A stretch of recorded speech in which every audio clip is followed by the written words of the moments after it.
मेरे मन में अनुसंधान को लेकर बहुत जिज्ञासा है। अनुसंधान क्या है? अनुसंधान कैसे किया जाता है? आदि कुल मिलाकर मन में अनुसंधान से संबंधित हर प्रश्न का उत्तर चाहता हूँ। क्या तुमको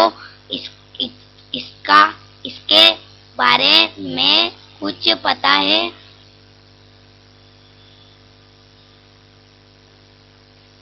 मुझे केवल इतना पता है कि हमारे तृतीय सेमेस्टर में क्रियात्मक अनुसंधान एक प्रश्न पत्र है जिसमें हमें इसके बारे में बहुत कुछ जानना होगा। मैं इसके बारे में मोटे तौर पर केवल इतनी ही जानकारी रखती हूँ कि तथ्यों के आधार पर कोई खोज कार्य किया जाए तो वह अनुसंधान की श्रेणी में आता है, परंतु इसके बारे में अधिक सूक्ष्मता से जानकारी प्राप्त करनी होगी। मैं यह भी जानता हूँ कि अनुसंधान में वैज्ञानिक पद्धति से सत्य की खोज करने का प्रयास किया जाता है। अनुसंधान के 3 रूप या 3 प्रकारों के बारे में मैंने कहीं सुना है, जो कि मौलिक, व्यवहारत्मक और क्रियात्मक अनुसंधान है, पर इनके बारे में विस्तृत जानकारी नहीं है। चलो हम सब हमारे गुरुजी के पास चलते हैं और इन प्रश्नों के जवाब मांगते हैं। चलो गुरुजी हमारे प्रश्नों का उत्तर दो। हाँ बेटा, आज मैं तुमको तुम्हारे सभी प्रश्नों के जवाब जो अनुसंधान से संबंधित है देने का प्रयास करूंगा। अभी जैसे डोरेमोन ने बताया कि अनुसंधान 3 तरह के होते हैं, उसने सही बताया। मौलिक अनुसंधान, व्यवहारत अनुसंधान और क्रियात्मक अनुसंधान, ऐसे 3 अनुसंधान होते हैं। मौलिक अनुसंधान में सिद्धांत प्रतिपादन, सिद्धांतों का परीक्षण या परिष्करण किया जाता है। व्यवहारत अनुसंधान में पूर्व निरूपित सिद्धांतों का विशिष्ट स्थितियों में अनुप्रयोग किया जाता है। क्रियात्मक अनुसंधान में व्यवहारिक कार्यकर्ता का समस्या के समाधान व क्रियाओं को सुधारने के लिए वैज्ञानिक रूप से अध्ययन किया जाता है। हमारे पाठ्यक्रम के हिसाब से हमको केवल क्रियात्मक अनुसंधान के बारे में विस्तृत से पढ़ना है, जो हम बारी बारी से पढ़ेंगे। अब क्रियात्मक अनुसंधान क्या होता है, इसके बारे में थोड़ी चर्चा कर ली जाए। विद्यालय की कार्यप्रणाली में सुधार एवं परिवर्तन लाने की प्रभावशाली एवं महत्वपूर्ण प्रक्रिया क्रियात्मक अनुसंधान है। यह आधुनिक मानव व्यवस्था सिद्धांत के प्रत्यय के रूप में कार्य करती है। यानी हमको विद्यालय की कार्यप्रणाली में यदि सुधार करना हो तो उसमें क्रियात्मक अनुसंधान एक ऐसी प्रक्रिया है जो बहुत ही महत्वपूर्ण भूमिका अदा करती है। स्टीफन एम कोरी ने इसकी एक व्यवस्थित परिभाषा दी है। वह कहते हैं, वह प्रक्रिया जिसके द्वारा वैज्ञानिक रूप से समस्या का अध्ययन करना, जिससे निर्णय और क्रियाओं को सही निर्देशित तथा मूल्यांकित किया जा सके, क्रियात्मक अनुसंधान कहलाती है। स्टीफन एम कोरी यह कहना चाहते हैं कि ऐसी प्रक्रिया जिसके द्वारा हम समस्याओं का अध्ययन वैज्ञानिक रूप से कर सकें और उसके आधार पर निर्णय और क्रियाओं को सही ढंग से निर्देशित और मूल्यांकित कर पाए, वह क्रिया क्रियात्मक अनुसंधान कहलाती है। क्रियात्मक अनुसंधान कुछ उद्देश्यों को लेकर किया जाता है। कुछ प्रमुख उद्देश्य क्रियात्मक अनुसंधान के निम्न प्रकार से है। विद्यालय की कार्यप्रणाली में सुधार एवं विकास इसका एक प्रमुख उद्देश्य है। विद्यालय की दैनिक गतिविधियों, क्रियाकलापों एवं समस्याओं का समाधान करना इसका उद्देश्य है। विद्यालय के कार्यरत मानव संसाधनों का वैज्ञानिक दृष्टिकोण विकसित करना, यह भी एक उसका उद्देश्य है कि विद्यालय में जो कार्यरत स्टाफ है या जो मानव संसाधन है उनका दृष्टिकोण वैज्ञानिक ढंग से विकसित हो सके। विद्यालय की कार्यप्रणाली को प्रभावशाली इसकी सहायता से बनाया जा सकता है, यह भी इसका एक उद्देश्य है। छात्रों की योग्यता तथा उपलब्धि को बढ़ाने हेतु नवीन मार्ग खोजने में भी यह मदद करता है। शिक्षकों की अध्ययन अध्यापन प्रक्रिया को सुसंगठित करने का कार्य भी क्रियात्मक अनुसंधान करता है, यह भी इसका एक उद्देश्य है। क्रियात्मक अनुसंधान की कुछ विशेषताओं से परिचित कराता हूं। इसकी पहली विशेषता है वैज्ञानिक दृष्टिकोण। क्रियात्मक अनुसंधान में वैज्ञानिक दृष्टिकोण होता है। इसकी दूसरी विशेषता है विभिन्नता एवं वैज्ञानिक शोध पर यह आधारित होता है। इसमें विभिन्नताओं का ध्यान रखा जाता है और ये वैज्ञानिक शोधों पर आधारित होता है। शैक्षिक समस्याओं के समाधान ये देता है हमको, यह इसकी महत्वपूर्ण विशेषता है। शैक्षिक उद्देश्यों की प्राप्ति में मदद करता है। क्रियात्मक अनुसंधान प्रयोग की दृष्टि से सरल और सुगम होता है, इसको हम आसानी से प्रयोग कर सकते हैं, इसलिए यह उपयोगी अधिक होता है।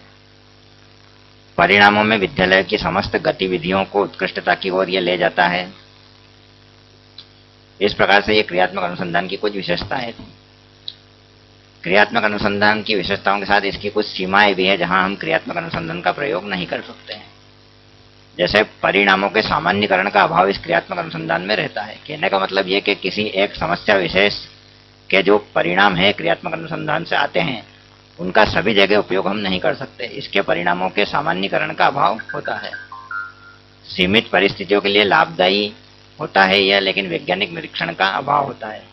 इसमें लचीलापन आवश्यकता से अधिक होता है। शिक्षकों में प्रशिक्षण एवं समर्पण का अभाव होता है, यह भी एक इसकी लिमिटेशन है। क्रियात्मक अनुसंधान किन सोपानों को, किन चरणों को लेकर किया जाता है उससे हम परिचित होंगे। सबसे पहले क्रियात्मक अनुसंधान करने में प्रस्तावना तैयार की जाती है। प्रस्तावना तैयार करने के बाद जिस समस्या को लेकर हम क्रियात्मक अनुसंधान कर रहे हैं उस समस्या का कथन लिया जाता है। समस्या को जानने के बाद, समस्या का कथन करने के बाद तीसरे चरण में समस्या की व्याख्या करते हैं या हमारा उद्देश्य निर्धारित करते हैं। इस चरण को उद्देश्य भी कह सकते हैं। परिकल्पना का निर्माण किया जाता है। इस समस्या की व्याख्या के बाद समस्या के निराकरण के लिए जिन जिन सामग्री और उपकरण का हमको निर्धारण करना है उनको सूचीबद्ध किया जाता है। जिस विधि का उपयोग हमको करना है उसका निर्धारण किया जाता है अगले चरण में। फिर उस विधि को प्रयोग में लाया जाता है अगले चरण में। फिर उक्त समस्त चरणों के आधार पर प्राप्त आंकड़ों का विश्लेषण किया जाता है जो प्रायः सांख्यिकीय क्रियाओं के द्वारा होता है। अंत में परिणाम निकाला जाता है, इनके आधार पर यह मूल्यांकन किया जाता है और फिर प्राप्त परिणामों का समस्या के समाधान में उपयोग किया जाता है। इस प्रकार से यह क्रियात्मक अनुसंधान इन 10 सोपानों में पूर्ण होता है। क्रियात्मक अनुसंधान एक परिकल्पना पर कार्य करता है जिसको क्रियात्मक परिकल्पना कहते हैं। शोध समस्या का संभावित उत्तर परिकल्पना होती है। यह परिकल्पना की सामान्य परिभाषा है। समस्या के समाधान की ओर प्रवृत्त होकर एक स्पष्ट दिशा की ओर कदम उठाने को क्रियात्मक परिकल्पना कहते हैं। इसको दूसरी परिभाषा के रूप में इस प्रकार से बताया गया है कि समस्या के समाधान की ओर प्रवृत्त होकर एक स्पष्ट दिशा की ओर कदम उठाएं यदि हम, तो उस कदम उठाने की जो क्रिया है या जो सोच है उसको क्रियात्मक परिकल्पना कहते हैं। क्रियात्मक परिकल्पना की भी कुछ विशेषताएं होती है। यह तर्क संगत होती है। क्रियात्मक परिकल्पना में जो परिकल्पना ली जाती है वो तर्क के आधार पर ली जाती है। स्पष्ट होती है, इसमें अस्पष्टता नहीं होती है, कोई कन्फ्यूजन नहीं होता है। परीक्षणीय होती है, मतलब इसकी जांच की जा सकती है। विशिष्ट होती है, ये वास्तविक होती है, कल्पना के आधार पर नहीं होती है। उद्देश्यपूर्ण होती है, किसी उद्देश्य को ध्यान में रखकर क्रियात्मक परिकल्पना की जाती है। और नियंत्रित भी होती है, इस पर नियंत्रण रख सकते हैं। क्रियात्मक परिकल्पना के निर्माण के कुछ तथ्य हैं, उनसे भी परिचित होना आवश्यक है। यह अनुभव आधारित होती है, यह पहला तथ्य है इसके बारे में। दूसरा, अंतर्दृष्टि आधारित होती है। यह मनुष्य अंतर्दृष्टि के आधार पर परिकल्पना तय करता है। सृजनात्मक कल्पना आधारित होती है। जब वो अपनी अंतर्दृष्टि के आधार पर परिकल्पना तय करता है तो कुछ सृजनात्मक कल्पनाएं भी करता है, इसलिए वह सृजनात्मक कल्पना आधारित भी होती है। विचार विमर्श भी इसमें करता है वो, तो विचार विमर्श आधारित होती है। विद्यालय की प्रगति के लिए संवेदनशील होती है यह, इसमें संवेदनापूर्वक विचार किया जाता है विद्यालय की प्रगति के लिए। समस्या के कारणों का विश्लेषण करने योग्य होती है और विश्लेषण में सरल होती है क्रियात्मक परिकल्पना। इस प्रकार से यह क्रियात्मक परिकल्पना के निर्माण के कुछ तथ्य हैं। परिणामों का उपयोग करने योग्य भी ये होती है। क्रियात्मक अनुसंधान किन किन क्षेत्रों में किया जाता है उनसे हम परिचित होंगे। शिक्षण विधि में सुधार के लिए क्रियात्मक अनुसंधान का उपयोग किया जाता है। कक्षा अनुशासन बनाने के लिए इसका उपयोग किया जाता है। सहायक सामग्री की उपयोगिता हमको निर्धारित करनी होगी, कौन सी सहायक सामग्री उपयुक्त होगी, वो भी क्रियात्मक अनुसंधान का एक क्षेत्र है।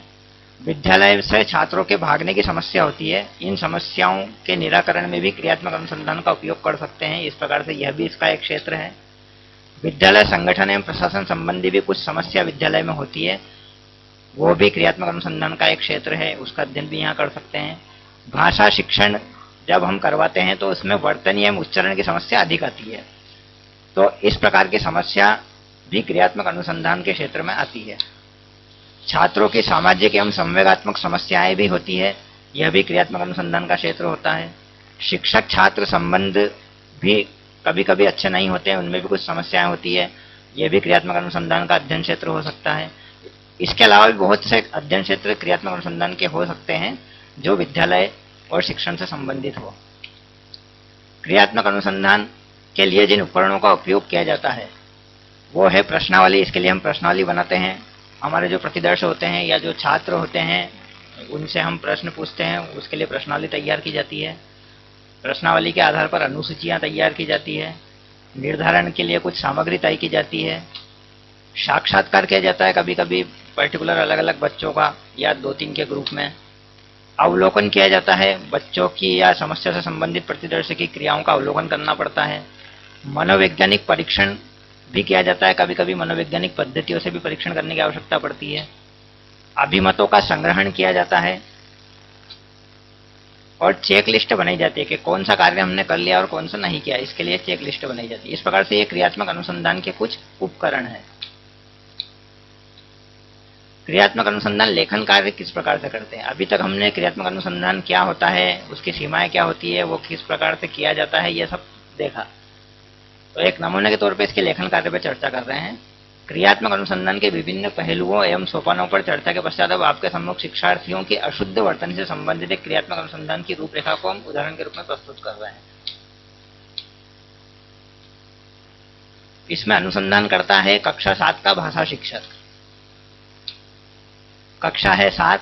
समस्या इसमें क्या निर्धारित करी है? शिक्षार्थी वर्तनी की अशुद्धियां बहुत करते हैं। यह समस्या है हमारे सामने, जिसके लिए हम क्रियात्मक अनुसंधान कर रहे हैं या क्रियात्मक अनुसंधान का लेखन कार्य कर रहे हैं कि शिक्षार्थी जो है, छात्र जो है, वर्तनी की अशुद्धियां बहुत कर रहे हैं भाषा में।